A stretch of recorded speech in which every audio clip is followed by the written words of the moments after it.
हरे कृष्णा। दोस्तों, last video में हमने श्रीमद् भगवद गीता की सहायता से यह सीखा था कि हम मृत्यु के समय भगवान को किस प्रकार प्राप्त कर सकते हैं।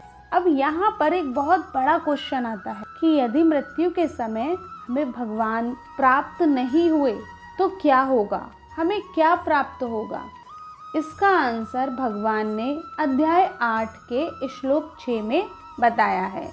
भगवान इस श्लोक में बताते हैं कि शरीर त्यागते समय अर्थात मृत्यु के समय मनुष्य जिस जिस भाव का स्मरण करता है वह उस भाव को निश्चित रूप से प्राप्त होता है। अर्थात मृत्यु के समय हम जो भी स्मरण करेंगे वही हमें प्राप्त होगा।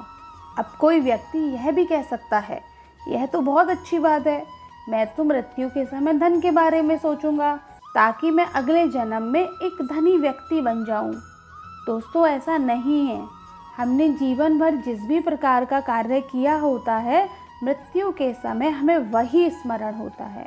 यदि कोई व्यक्ति यह सोचता है कि मैं जीवन भर पाप कर्म करूं और मृत्यु होने के आखिरी 10 मिनट पहले मैं हरे कृष्णा महामंत्र का जाप कर लूं तो मुझे भगवान की प्राप्ति हो जाएगी।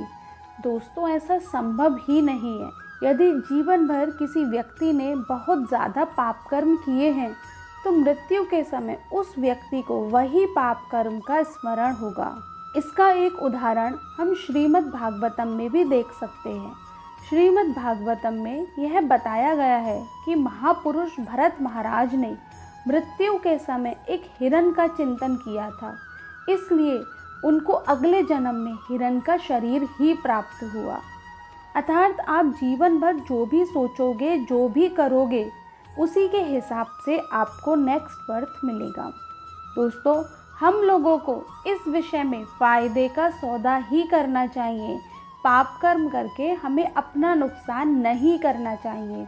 यदि हम जीवन भर भगवान का स्मरण करेंगे तो हमें अंत समय में भगवान का स्मरण अपने आप हो जाएगा और हमें भगवान की प्राप्ति भी हो जाएगी। राधे राधे।